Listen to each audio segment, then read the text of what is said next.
I have one question for you right now. What are you gonna do with this moment? What are you gonna do with this one life that has been given to you? I do know this. I know that you cannot change the past or the path that got you here. So apparently the only way to get here today is to have what happened to you happen. And so since you can't change the past, the reality is, so what do you want your life to look like? Ready for this? From now on. Because let this sink in. From now on, here's the truth. That's all you have. What do you want your from now on life to look like?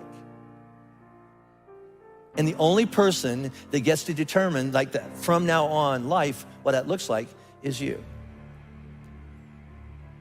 What are you gonna do with this one life that you've been given? And if your life ended right now and you look back over the life that you've been given, is that the life you wanna look back on and say, that's my life? Or do you want something to change? Now, I think what he's getting at here is that there's a temptation for all of us to kind of fixate ourselves on the destination and lose sight of the journey. If I could just get this project done, if I can just get this area cleaned, if I can just organize this part of my life, then I'll be the kind of person I want to be. There is a temptation for all of us to fixate on the destination and miss out on the journey. It's not the destination, it's the journey. You see, for some of us, we have these massive high goals. We become so fixated on loving the finish line, but not actually enjoying the race and enjoying the process that it takes for us to get there. Because change will come over time. And they won't happen until you and I actually engage the hard things that we need to do. So for some of us today, be thinking about, man, what's the hard thing? What's the hard thing that you're actually avoiding? You should probably start in small ways doing that first. That can become the first shift that you do. Some of us have big goals, big desires, big changes we want to make. Start with something small. Consider what is the next step, because honestly, the first step is always the hardest step. So take the first step in a small but real kind of way. Nothing changes if nothing changes. Change starts one step at a time. It's time for me to take a step towards freedom. And friends, the enemy of change is tomorrow. Yeah, I'll get to that tomorrow. Tomorrow's a great day to start dealing with that. Lord, I promise I'll change. I'll call that person. I'll take a step. Whatever, Lord, I'll do it tomorrow. Tomorrow, Lord, I'll get to that. Today is the day. Don't start tomorrow, start now. What happens when I decide for myself that I'm going to do something different? I'm going to have setbacks, I know. But if I'm feeling bad, that doesn't mean I'm doing bad. That doesn't mean I am bad. That doesn't mean that I can't still take some action. Because yeah, nothing changes if nothing changes, man. You know, we'll sit around forever wondering, well, what if would I be able to do it? You don't know. Until you say, yeah, I'm gonna take action. Nothing changes if nothing changes, man. And I'm not preaching at you. I'm just, I just want to remind you, because I've spent a lot of time in my life sitting around wanting things to change. And not being able to make them change, and not thinking I could. And I wish somebody had told me that earlier sometimes. That in order for something to change, there needs to be change. Don't be afraid to be a beginner. That's the number one reason I think so many people never change. But let me just say this. We are not saved because of what we know. We are saved because of who we know. We're terrible at resolutions because we want to make massive leaps toward change instead of small, consistent steps.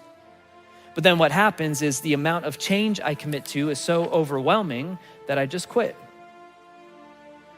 Well, if you've been there, you know that's where you get like really, really stuck. And if you're not careful, that feeling that like you're just not the kind of person you thought you'd be by now, it can become so defeating that you start to think about quitting. Jesus never expected, go read the book. He never commanded that you need to change overnight. He commanded that you go on a journey with him. Like, Jesus knows that your journey will take time, and he knows that you'll walk a lot of rough road. All that he's asking is that when you fall down, will you let him pick you back up? And then he's asking that you put one foot in front of the other. Just keep walking with him, small step after small step. Here's a metaphor for what I'm talking about. It's kind of like when I taught my kids to ride their bikes, okay? It's like I never got furious when they fell over, never, right? Because I know they're learning, right? And I know it's not intuitive yet. And I know they're gonna be awkward at first and for a long while. And so I don't get mad when they fall over. I'm just proud that they're out there and giving it a go. And in fact, I definitely feel pride, like those moments where you let go of the back of the seat and they actually ride for a few feet. But I think I feel more proud whenever they bit it and they really bang up their knee, but then they brush themselves off and they get back on the bike. All right? And so why do we think that our perfect Father, God, would ever look at you and go, you know what? If you really were a good son of mine, or if you really were a good daughter of mine, you would be cleaned up by now. It sounds ridiculous when I say it out loud, but a lot of us are living our spiritual lives that way. With this like needless weight of guilt and shame on our shoulders. Constantly disappointed in ourselves because we've convinced ourselves that we're constantly disappointing Jesus, but it's just not true. You can't wait for everything to be perfect to start living your life. I want everything to be perfect before something happens. That's how I am. I want everything to be, look, as soon as everything gets all lined up, gets all perfect, then this will happen. As soon as these things line up, I'm going to live my life.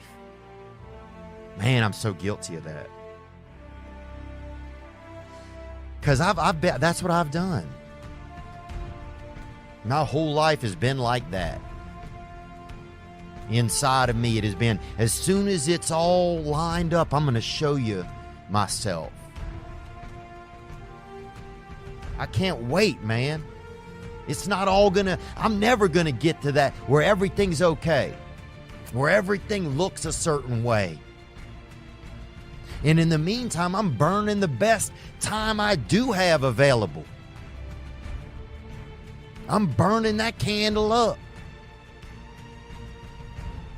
I'm burning this candle down, and I'm saying as soon as it gets bright enough or warm enough in here, I'm going to show up. But the candle's getting smaller. You can't wait for everything to be perfect to start living your life.